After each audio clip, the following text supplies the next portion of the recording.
Just landed in a foreign country and you feel overwhelmed, you do not know where to start from, I have got you covered in this video. I have been there. How it feels like.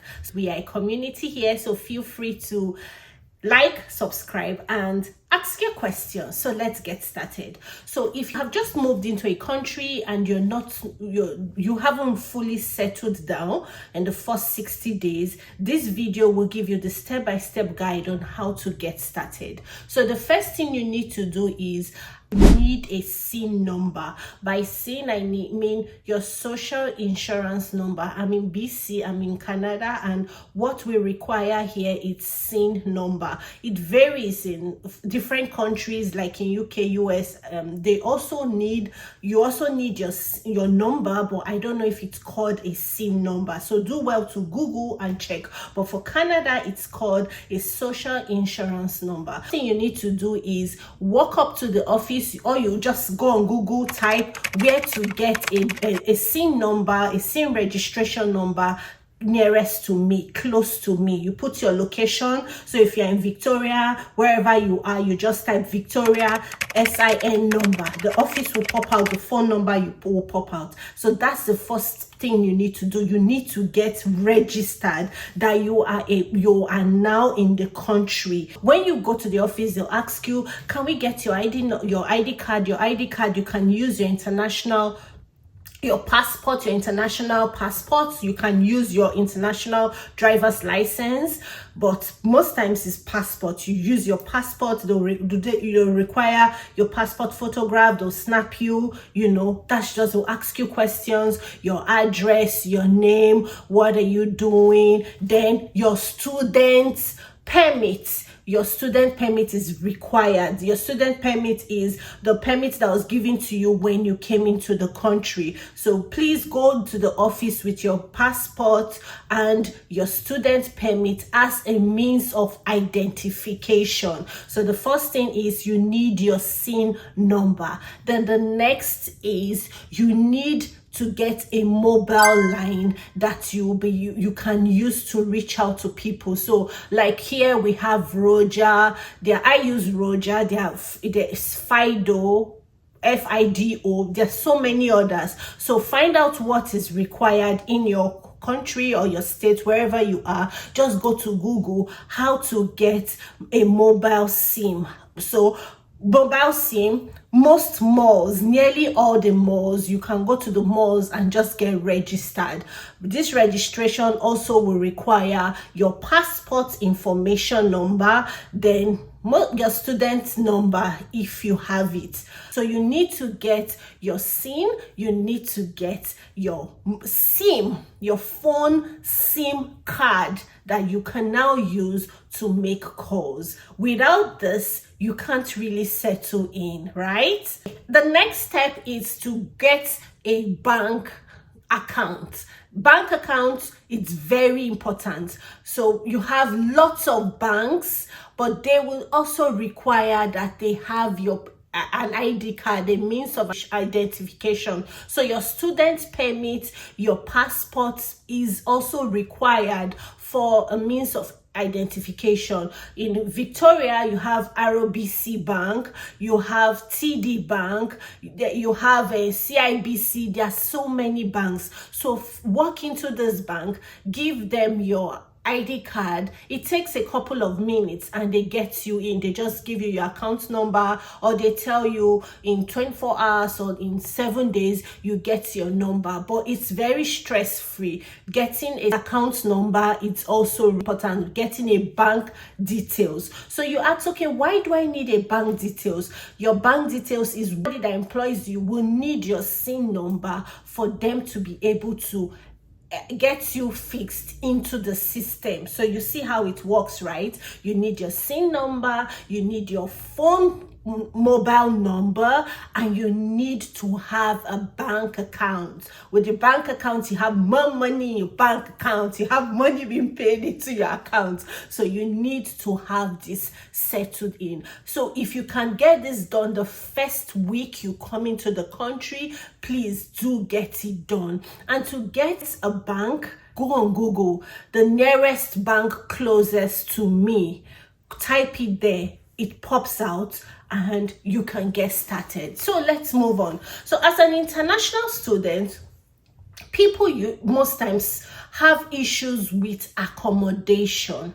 Now, before you come into the country, by the time your school gives you admission, they also tell you that the school facilities where you can stay, like you can be in the school campus, you can be on campus for like maybe a couple of weeks till you settle in. You have Airbnb where you can also stay before you get your accommodation. So the school facility is also very good. It's just that some schools, they tell you cannot cook. Like in my school, you cannot cook, you can only buy junks, buy food items, but you cannot make anything like cook formally. So it's kind of restricted, but it's just a way for you to just settle in temporarily. So how can you get accommodation? There are lots of Facebook groups where you can find accommodation. So you can go on Facebook and just type, let's say you're in Victoria now, accommodation for students in. So if you're in University of Victoria, you can type University of Victoria. If you're in Royal Roads University, you can type Royal Roads University, and you see people, you see lots of accommodation. And most of this accommodation, for a start, you can ask questions. Can I pair with somebody? Can I live alone? How much is it pay? How much do I require? 100%. Most times the landlords or landladies will tell you need to pay a caution deposit as an international student. So while you are in school campus, while you're in the school hostel for temporarily, maybe like a week or two, or maybe in WhatsApp groups or Facebook places where you can get a perfect accommodation for you, inspect the place and you move in. Accommodation comes with everything, so you don't need to start buying things from the scratch, except you now want to start buying things, right? So it's very seamless, it's very easy. You need to ask the right questions, you need to fit yourself into the right group, right community. If you're a spiritual person, if you can decide to say, okay, find a church closest to you and ask questions, ask the resident pastor, ask the leaders in the church question. That's also one of the best way to settle in, by maybe going to the church. When I came in, I did the same thing. I asked the same questions, right? So you can ask questions. Where can I get fed spiritually? Where is the right place for me to be?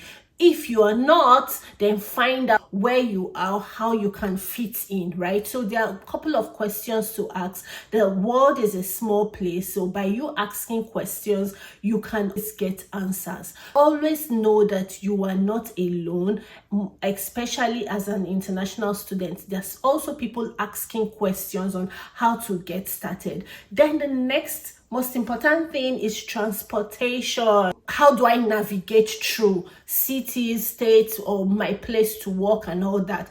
If you are a student, the school always have an app where you can just download and have like the free bus pass, the free pass that takes you to school. So you download it on your phone, or you just have it and they give you a card. You go to walk into the school, meet the school administrator, introduce yourself as an international student. They'll just ask you, can we see your identity card? Can we see your passport or something? You have that.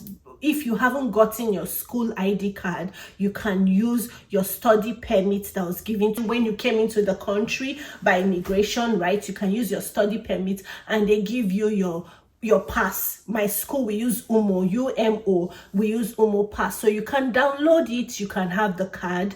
That makes movement seamless for you. So you're going to groceries, you don't need to start taking Uber, paying for taxis and all. Your school fees covers your transportation. So it's an amount of money you paid into your school account also goes to your transportation. So please be wise quickly download this app so you can get started. And one last thing you need is your MSP card. With your MSP, you have access to medicals. So as a student, you're expected to pay monthly fee to the government for this MSP. It's very important you have this MSP card. Also, like wherever you are, like your province, your state, there's an ID card. Like in BC here, we have BC ID card. So please get the BC government ID card.